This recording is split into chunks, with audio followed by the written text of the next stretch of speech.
2. Tony Kornheiser, wow. That's a whole lot of number 2. Huh? I need you. I have to have some bathroom humor. Deuces. Yeah.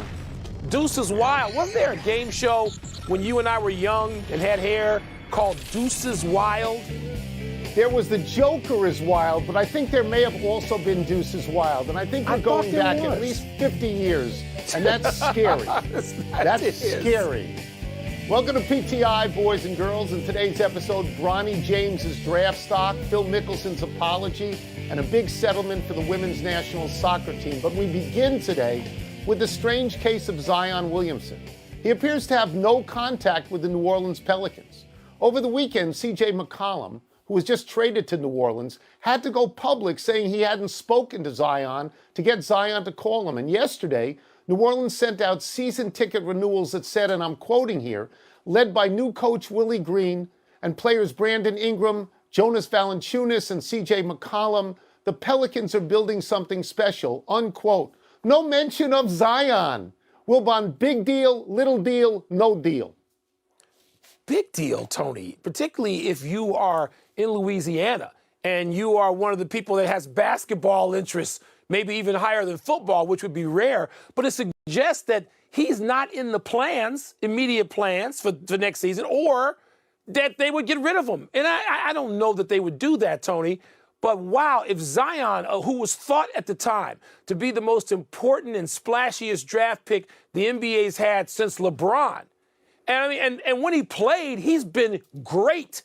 But, of course, he hadn't played very much. He's missed all these games with these injuries. We don't know if he will play. And, by the way, you don't get in touch with C.J. McCollum when he first gets traded there. You ought to be racing to pick up your phone to call him. C.J. McCollum is exactly the kind of player and leader and galvanizing force in a community that franchise and Zion should want to have. And it takes him 10 days or more.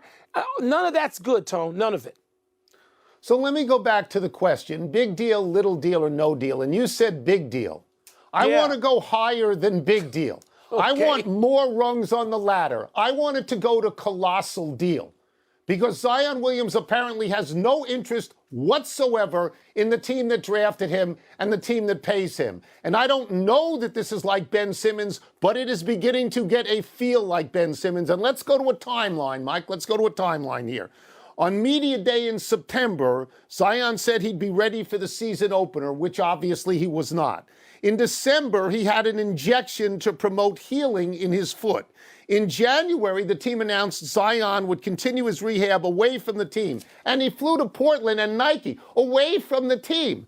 And then on February 10th, which is a couple of weeks ago, the GM, David Griffin, said he, quote, didn't have enough information, unquote, to know when Zion would play again. So he has disappeared from view. He's like D.B. Cooper, if anybody remembers him, and Deuces Wild. He's a ghost, Mike. He's a ghost, and it sounds like they're making plans to go on without him. This is sort of a huge deal. Tone, it is. I mean, he has got to be, or at least he started the fall as the greatest asset that franchise has, right? And face of the franchise. Yes. Other players can't reach him, and he doesn't seem to be engaged. This is just, man, not good. Not good on any level. This makes Kyler Murray scrubbing the Cardinals look like nothing. Nothing. You're right. Woo. Let's move to LeBron James's desire to play in the NBA at some point with his son Bronny. Over the weekend, LeBron told The Athletic, quote, my last year will be played with my son. Wherever Bronny is at, that's where I'll be, close quote. Bronny's a high school junior right now, could enter the 2024 draft. He's currently ranked as the 34th best prospect in that class. That's pretty good. Tone, do you see a scenario in which a team picks Bronny high in the draft so it could also land LeBron? So let's go over this for a second. He's 3 years out from the NBA, at best. It seems like. He's got this year, he's got next year, and then either a one-and-done year in the G League or in a college, unless LeBron persuades Adam Silver to get rid of the one-and-done, which, as you know, I think is idiotic anyway and should never be there. So the largest question to me would seem to be, and I don't know this young man, is he going to be NBA ready at that point? You knew LeBron was NBA ready. Everybody knew LeBron was NBA ready out of high school, but you don't know about this person. But yet, Mike, maybe it doesn't matter at all. Because if LeBron is saying, take him and you get me, it's a 2-for-1, it's a BOGO, as we like to say, then who's going to do it? Okay, well, anybody who is close to winning, who can get LeBron, even at 40, even with very little tread on the tires, they would probably do it. I don't want to see it go to an outlier team where it would have a circus kind of feel. But Mike, and I said this yesterday, the perfect place is Cleveland. That's the Hallmark movie, Cleveland. Yes. Yeah, but I can see other teams, of course, doing it. If you're in the draft position and you want to take Bronny for now and the future and you get Dad for at least a year, I mean, so Orlando wouldn't do it? Of course they would do it. And, of course, I say that it depends on the position they're in at the time. But, yeah, Tone, Cleveland is the place. Are you kidding me?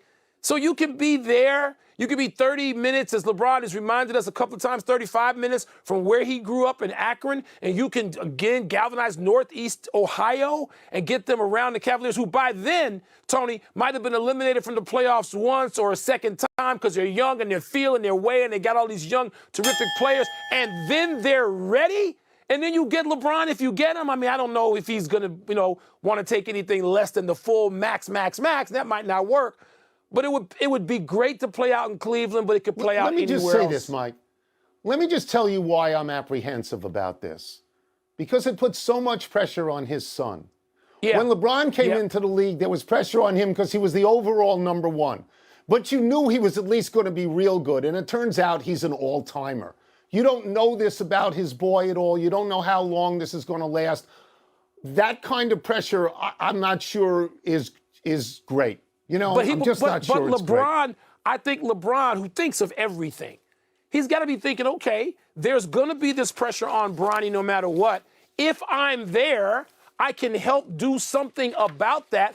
I can deflect some of that. Some of that pressure obviously will come to LeBron. The attention anyway. I guess.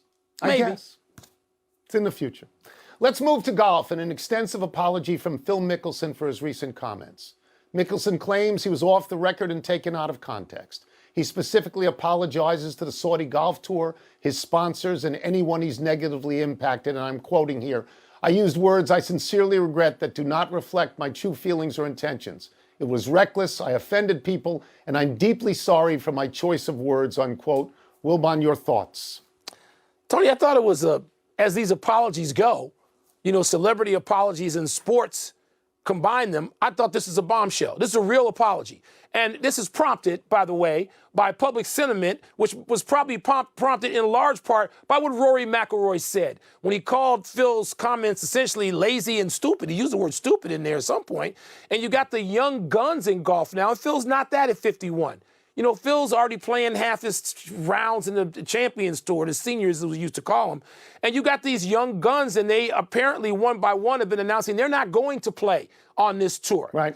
And they took on Phil, Rory specifically, and this apology tone, I thought Phil had to think it was necessary given the blowback he got for the words he used, and those were, whether they were off the record or not, he used them, right? So he used them, and the part about creating leverage to use against the PGA, all of that stuff, Phil, he walked back. He walked it back. He got bullied a little bit by Rory and others.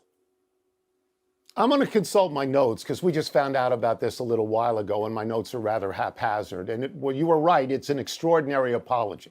It's an extraordinary apology. And you're right about it's an answer to Rory McIlroy saying, "Ooh, you're right and I'm wrong." But I heard a lot of economics in this apology. I heard a lot of sponsorship stuff and Saudi Golf Tour and stuff like that. And so I think it is also very strategic in this way, Mike. I think that Phil Mickelson looked at what happened in the last 72 hours or something like that, and he said, whoa, I may not be relevant anymore. People may not like me. I may be getting public opinion like Aaron Rodgers got when he fooled around with the coronavirus wording.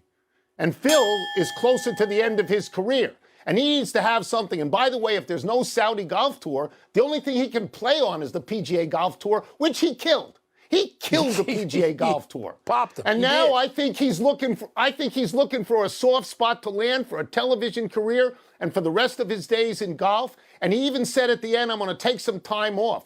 He's going to take some time off to try to figure out, how do I get back into this? I'm not saying it's not sincere, Mike. I think there's a lot of sincerity to it, but I think also it's strategic because I don't think he expected for a second this thing to crater just the way it did, right? Yeah, Tony, I agree with you there. I hadn't thought about.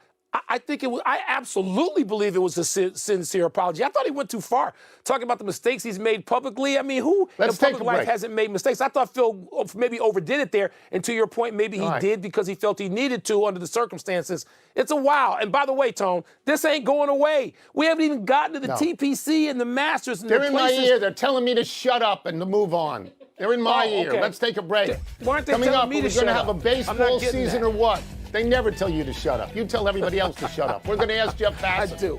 People, happy 36th birthday, Rajon Rondo. Started the season with the Lakers. He's now on the Cleveland Cavaliers, perhaps presaging what LeBron may do. Rondo won a title with LeBron and the Lakers in 2020. 12 years before that, in 2008, Rondo won a title with the Celtics. Four-time All-Star. Rondo can't shoot, but he can defend and pass. He has led the NBA in assists 3 times, and among active players, only Chris Paul, LeBron, and Russell Westbrook have more assists. Rondo spent his first 9 seasons in Boston. Since then, he has become a vagabond. He's landed at 9 different stops, almost never for more than 1 season.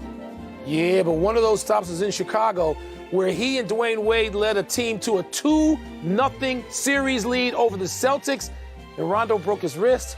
And it just didn't happen, but it was on the verge of happening, Tone. I love Rondo. He's one of those guys I just love to watch play, love to listen to. He's a Hall of Famer. Happy anniversary, Carmelo Anthony. On this day 11 years ago, the Knicks gave up 3 starters, a total of 6 players, and a bag of cash to acquire Carmelo in a 3-team trade with Denver and Minnesota. Carmelo was immediately declared the savior. Signage around Madison Square Garden accentuated that the last 2 letters in Anthony are NY. New Yorkers loved him because he was born in Brooklyn and won a college championship in Syracuse. Carmelo averaged 25 a game for 7 seasons in New York, but he was not the savior. The Knicks made the playoffs 4 times with him, but only advanced once and then only 1 round. Yeah, but Carmelo wasn't the issue. He was great in those seasons. The Knicks were the issue. Tony, as you often pointed out, they didn't put the kind of players out there they should have around him. Yeah, the Knicks stink. Happy trails to the pay dispute between the U.S. women's national team and U.S. soccer. The 2 sides agreed to a settlement that will have U.S. soccer pay the women players $24 million. According to the New York Times, the bulk of that figure is back pay, a tacit admission that compensation for the U.S. men's and women's teams had been unequal for years. Further, the agreement carried a pledge for U.S. soccer to equalize pay for the men's and women's teams in all competitions, including World Cup, where the U.S. women have won repeatedly and the U.S. men never have. The settlement is being hailed by the women players who originally sued for $67 million. And Tony, that's an important thing. Listening to many of those women today, including Carly Lloyd and Megan Rapinoe, they didn't just peg this as being satisfied. They pegged this as being happy this happened and time to move forward. So I'm going to take my cue from them. Let's go to the big finish. Michigan suspended Juwan Howard for the rest of the regular season. Is that fair? Yeah, I think so, Tony. I think most of us thought that. You and I were saying that yesterday. That's what came to be. Aaron Rodgers posted about his gratitude toward teammates. You read anything in all this? I get dizzy trying to read things into what Aaron Rodgers says, the way he meanders. You know, when something happens, we'll deal with it. Tom Izzo called the idea of getting rid of the handshake line, and I quote, the biggest farce, joke, ridiculous nature of anything I've ever heard of. Wilbon, that's what we said. Yeah, when it comes... All of them? I mean, they're so far apart on a number of issues right now, Tony, that it's tough to pinpoint one. The minimum salary, there's $140,000 between the sides on tanking. You know, the union wants 8 picks to be in a lottery. The league has proposed 4. On service time manipulation, they're in the same vicinity but far apart. The big one, though, is the competitive balance tax or the luxury tax. Right now, the union's at $245 million for the first threshold, and the league is at $214 million. And that just has such a great effect on spending, frankly. If you look at the last year, the Dodgers and the Padres were the only 2 teams that went over the CBT threshold. There were 5 teams that were within $3.5 million of it. Baseball does not have a salary cap, but it has something that functions like a salary cap, and the players know that, and accordingly want it to be a lot higher than it is. Jeff, as you know, in other sports, there tends to be a bit of theater going on between, owners and players. But these two sides have had such animus over the years. Is it continuing in that tradition of animus, or are we getting a little something different this time around? Mike, I was in high school when the strike that canceled the World Series happened, so my knowledge of history depends on the books I read and the people with whom I speak. But I can say pretty confidently that the players right now despise Major League Baseball more than they have in that last quarter century. It's just something that's been building up, and not just over the last 5 years because of the way that the previous collective bargaining agreement incentivized teams to not pay players what they have been paid in the past. I mean, that's one of the stats that's mind-blowing these days. Major League Baseball's revenues continue to go up. Player salaries have gone down for 4 consecutive years, and they look at that, and they look at the way that a guy like Chris Bryant was 1 day short of having an extra year of service and being a free agent a year earlier, and that was codified by an arbitrator after he grieved it. They look at all of these little insults that are adding up, and this has turned into a moral crusade for the players, whereas the owners are sitting back after that last quarter century of doing really well in these bargaining situations, and they're saying, you know what, we like the status quo right now, and we want to stay as close to it as we possibly can. This is a lockout, to make sure we frame this properly. How concerned are the owners, Jeff, about sort of the declining interest in baseball, given the entertainment options that are out there that might not have been out there in, say, 1994, just to pick a year? How concerned are they about starting on time, if at all? They're not as concerned as they should be, frankly. And I think a big problem in baseball right now is the lack of institutional knowledge. When you look at the number of owners who were there in 1994 and are still there now, it's but a handful. And some of those have gotten the teams passed down, like Hal Steinbrenner from his father. So it's not like you have a bunch of people who have been through a strike before. And I think they operate sometimes in a bubble where they believe, hey, we came back after 94, Cal Ripken, Mark McGwire, Sammy Sosa, something else will come along to bring us to that point. And I worry that everybody in baseball is not seeing the forest for the trees right now, and that the desire to get what they want right now and to position themselves better going forward, well, if what's going forward isn't as much as you have right now, that's problematic and everyone suffers for it. So we'll get you out of here on this question, but we've asked you 3 questions, and you've come back with 3 relatively negative answers in terms of people thinking baseball might actually happen. So the 4th question is the softball. It's the easiest one. Do you expect a deal to get done?